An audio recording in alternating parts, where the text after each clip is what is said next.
Hey, welcome back to the Spector Creative channel. And if you've been here for a long time, or even if you're new, the main reason I started this channel was to try to explain the why of why things happen in the toy industry. And the reason is because I am a toy collector, but I've also worked in the toy industry, so I have some insight. And the hobby that we all have, action figure collecting or toy collecting, is inherently frustrating because there's a lot of issues of getting a complete team or getting things for the best price or shipped the way we want it. So it's already a frustrating hobby as it is. And one of the things that adds to this online is when people provide their opinion disguised as fact. And that's a big reason I started this channel, because I wanted to provide the facts to try to break through the emotionally driven opinions to actually provide the why. So the reason I wanted to make this video today is because we've recently had the Haslab Sentinel ship, and I made my very first Haslab purchase ever.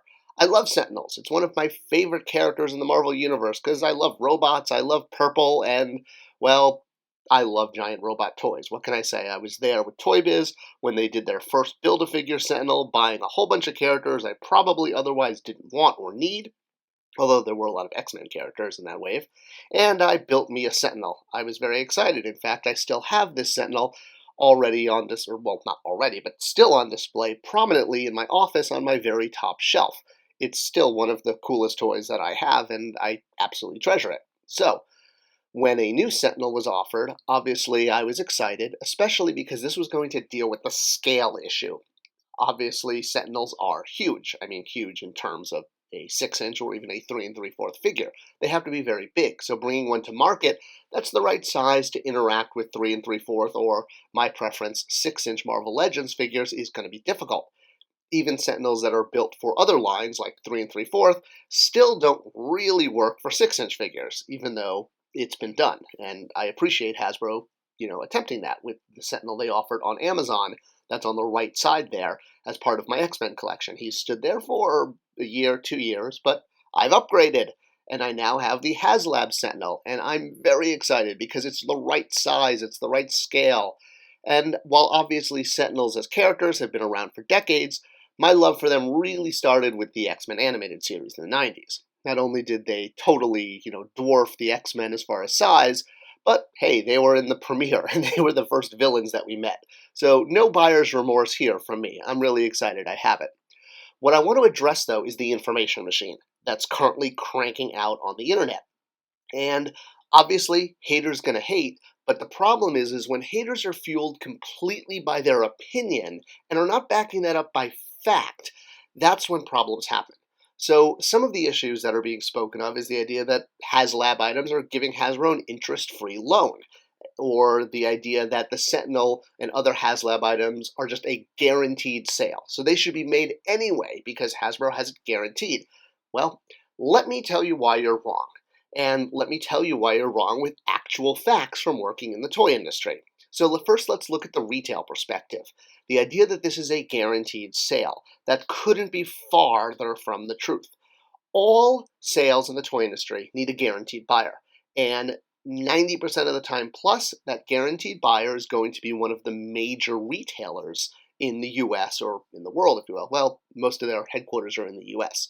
These retailers go to Dallas Toy Fair or to El Segundo in Rhode Island, and they see beautiful displays, and they decide how many units they're going to buy, and they commit up front before production happens.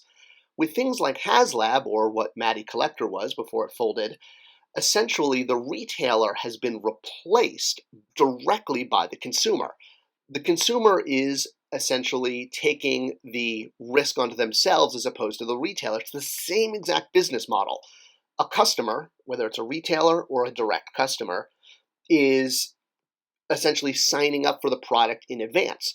No toy company is going to just put out product without that. There is no 100% guaranteed sale. They need either your Target, your Walmart, or your Joe and Sally to step up and pre-order. Now, I know obviously Hasbro is a large company, and we have this sense as toy collectors, because the hobby is very emotionally driven, that you owe me. I've been supporting the line for years. But the thing is, that's not how it works. Toy companies, as with all manufacturing companies, have to put their stockholders first because they're the ones who funded the company and put their money up in the first place. Now, the other side of the equation for why this is not a guaranteed sale at retail is the planogram. So everything sold at retail, at big box retail, who provides 90% of the orders for product, skews items in an aisle in a planogram, meaning a pre-thought out, scientifically created, measured tool so you have the optimal number of units on shelf that is shoppable.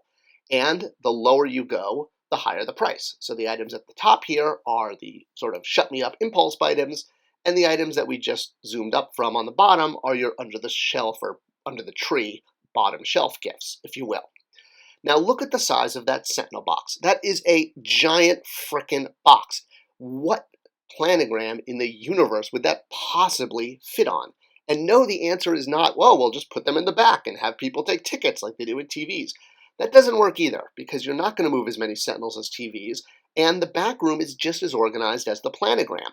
Well, it actually probably is less organized, but the point is every bit of shelf space, whether it's the front of the store or the back of the store, is allocated. You can't just shove in a giant Sentinel or Razer Crest or Unicron box or Castle Grayskull for Maddie Collector in the back room. It doesn't work that way. There are TVs that are sold this way, but that's because it's a high velocity item. They move a lot of them. All right, so finally, let's talk a little bit about accounting and science, because I think a lot of these opinion videos that are out there, the people who are making them have, well, maybe they know a little bit of accounting, but I don't think they've studied it because they're not understanding the basic concept of the revenue recognition principle, which is the core to accounting. So the revenue recognition principle is that revenue can only be recognized on your books, your financial books, when it's actually earned, not when cash is given. So you actually have to provide the service or good.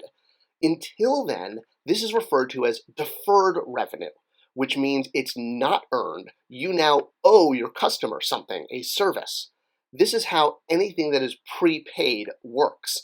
And there's a lot of examples of prepay things. It could be everything from prepaying rent to prepaying healthcare to buying tickets for a sporting event or a concert in advance. Prepaying happens a lot, as does deferred revenue. A great example is Costco membership. You pay for this a year in advance, and now Costco has the liability to owe you 12 months worth of a shopping experience. They can't recognize this revenue until it's earned. Unearned revenue, deferred revenue, is a liability, not an asset. So it does not work for the company. Well, it's not profit for the company, if you will. It's not unearned loan.